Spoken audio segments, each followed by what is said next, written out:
Today's video is a Star Wars Destiny game played on the tabletop simulator platform.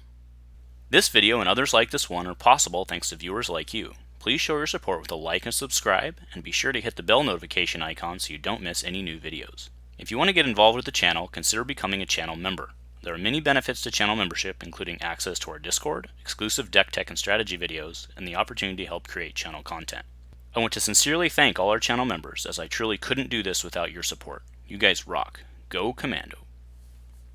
Hello everyone, welcome to Dice Commando. Andrew here with you here as always. Thanks for joining me for yet another Legion vid. So I had a great opportunity this last week. My buddy came over and he wanted to play his first game of Star Wars Legion, so I set up a skirmish match showing the, just a picture I took mid-game just for fun.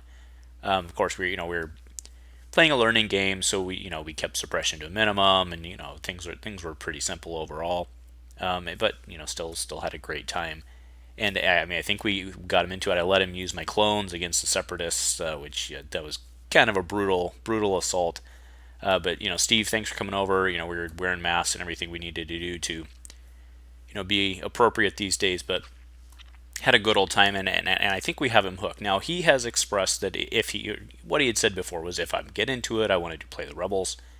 And I was explaining to him that with the recent RG update 2.0. The Rebels got a lot of, we call them boosts, but I mean they got a lot of point reductions that make them better in a lot of terms. And so I was kind of going through stuff and looking at stuff, and one of the ones that popped to me, of course, I mean it had before, but when I was going through this and kind of doing math and doing some lists for him and stuff to try to help him out, one of the ones that popped to me is a Pathfinder. So what I'm showing now on the screen is just an excerpt from the 2.0 rules guide. The Pathfinders, they're now 58 points. Probably the biggest point of conversation around them on why I think that they're looking really good is that their rifle config, the A300, is now 0. It's free, so it attaches them for free, which is big. Now, Biston also, who is their heavy, who becomes their leader, pretty good in his own right. He was reduced to 28, I believe. Yes, it was 28. So there's some pretty big stuff that comes out of that. So what I'm showing now is just kind of the, for Steve, is this for you, man? I just kind of threw in the extra points, or the adjusted points, I should say, on these new cards, 58, 28, and 0. And I think it's worth talking about these guys. Now, do remember that they use your special forces slot, which is part of this conversation is going to be comparing them to many of the core units out there. And I do get that we're not talking apples to apples because you're using a special forces slot for these guys. But, if you look at what these guys fundamentally bring, and let's just, for the purposes, let's just ignore the danger sense thing, right? Like, just ignore it. Looking at the raw numbers on these guys, they kind of stink. At 68, they just kind of stink. But at 58, and now with the 0 cost add-on for the A300, they're not horrible, because if you go to this, right, like let's just look at the unit card themselves with the add-on with the A300. They're actually 58 for a 1-2 red die with a surge crit, surge block, or sorry, surge hit, surge block, not surge crit. That's pretty good. Now they're still rolling that damn white die, which is just a killer. But I mean, I don't know what else. I don't know where else you think you're going to get it with the Rebels, right? So I should mean with the Rebel cores, and maybe the Rebel spec ops, right? So these guys, they're not bad at 58 points. And if you go to this graphic I'm throwing across the screen now, the Pathfinders with Biston attached, like for 86 points, look at the dice they're throwing out. Now, and you can split those attacks. I mean, in this case, you're probably not going to do that, right? But if you look at these guys for what they're throwing out for 86 points, that's not bad. And I gotta be do keep in mind, you can flip the A300 to go 1-4 if you want.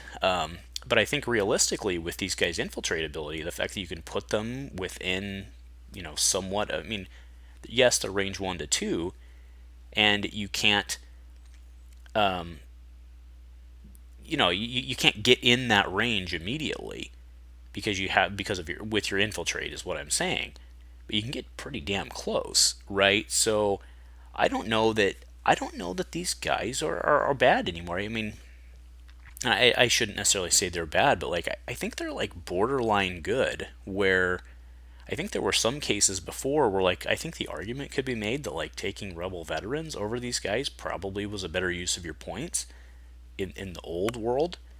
And I think these days, like I think these guys are actually pretty good. I mean, if you compare them to like a Death Trooper or something like that, I mean, I think I'd probably still run Death Troopers. I mean, I realize we're talking different armies here, but like I think I'd still run Death Troopers. But like from a point efficiency standpoint, like these guys are actually pretty close to being like kind of on par with that, right? In terms of just the number of legit dice they're throwing out, kind of their point efficiency.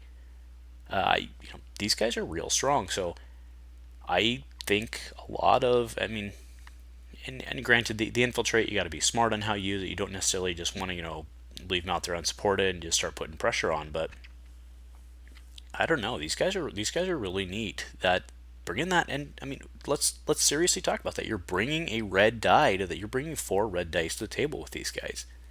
I am more than happy to trade the 2 white dice for the red die any day. And let's keep in mind, right? It's still an option. You can still roll. Like if you're at range 3, you can still roll the 2 white dice.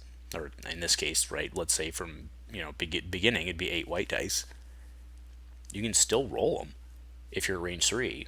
But when you close to 2, rolling those 4 red dice, that's not bad. I like it. So I don't know. That's just kind of what I was thinking. Like I said, this is just one that popped to me. I mean, let's be clear. Like the Rebel Commandos, like they look really cool to paint. I actually want to paint the Pathfinders too. But the Pathfinders look real good. Like I could see running 2 squads of Pathfinders in your army and being pretty happy with that point investment where they currently are. I don't think you would have been there. Well, clearly that's why they reduced the points. Like I don't think you'd have been there before this, but I don't. These guys I think are looking pretty good. So that was really just my thoughts today. This is not a very long video. Just kind of wanted to share my thoughts and my excitement around the Pathfinders and they're cool models. Which that's really what matters. Like they're cool models. Looks like they're going to be fun to use on the table, but like they're a pretty good point investment. Like 86 points for what we're looking at right now. I don't think that stinks. So that's very exciting. Something to think about. Steve, when you're looking at building your army, man, check that out. Other people for Rebels, Pathfinders might be something that you look at going forward. So anyway, thanks for joining me today for my thoughts. Nothing else, guys. Go Commando.